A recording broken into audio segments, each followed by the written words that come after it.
So I'm standing here, emptying boxes in the office here at First Church. And this is our midweek update, but I just thought I'd do it while I was unpacking this box because there's so much here. So here, this is interesting.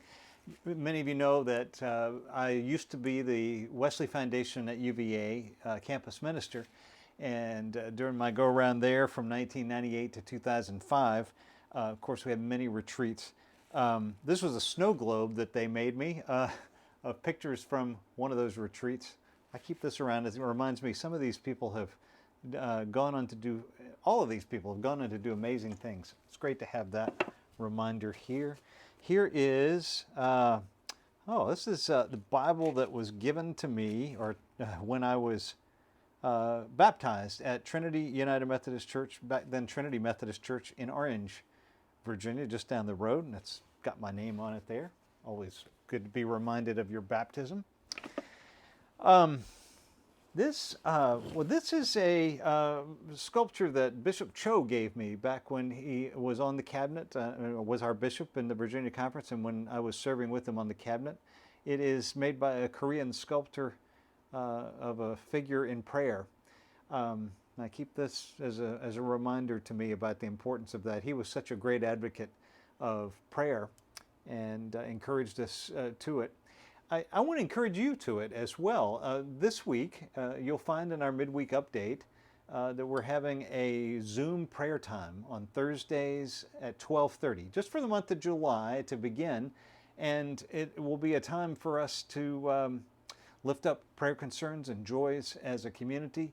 Also to start praying for our church and for the vision and mission of First Church. And I'm looking forward to that. If you can join us, that would be wonderful. 12:30 on Thursdays. Look for the link. So I'm going to put that right there by the cross. Let's see, what else have I got here? Oh, this. One of the students that I had the privilege of working with who's gone on into ministry in the United Methodist Church was Meredith McNabb.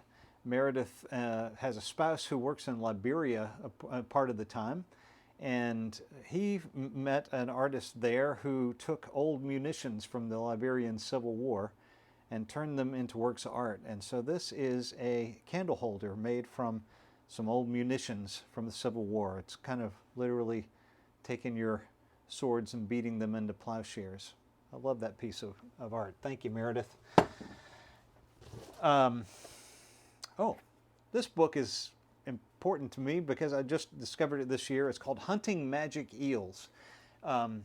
So permit me a little bit of a digression here. What the title refers to is that there is a monastery in Wales, and it it was a place of pilgrimage for many centuries where people would go and they would look into the well and they would see the eels in the bottom of the well, and something about the way if you threw an object into the well and the water got agitated, something about the way the eels moved would tell you something about your love life and whether or not the person that you were considering for a long-term relationship might be actually somebody trustworthy to do that with.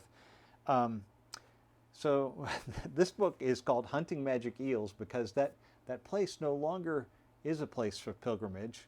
And Richard Beck, who is the author of this book, says that the reason for that is that we've lost our sense of enchantment in the world, and that with the Reformation and with the rise of the modern world and skepticism, that it's harder and harder for us to see the enchantment of the world, God's presence in everything in the world.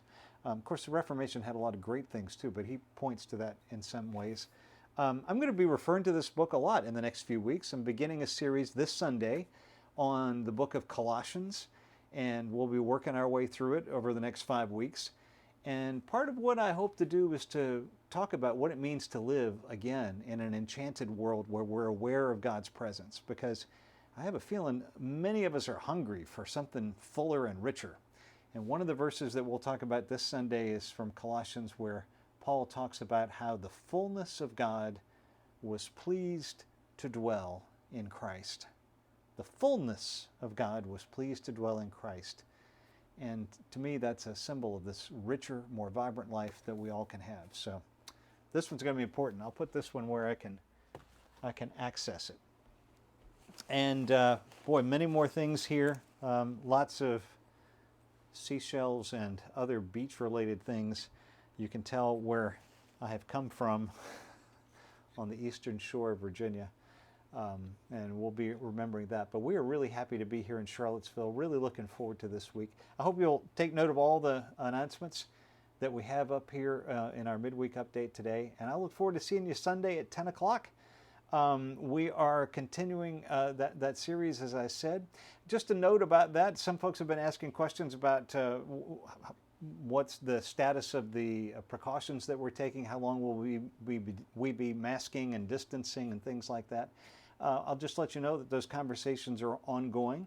Currently, we do still request people to, or encourage people to wear masks if they're not, if they're in the building. But we are continuing to have discussions about that, and the PRG team that is looking at that will be meeting next week, and then the council will be having discussion on the 19th. But I hope you'll come either in person or online, and we will worship God together. Thanks be to God. Take care. All right, good place for this. Right here looks good. Oh, and here? Oh. A guitar. We're going to have fun.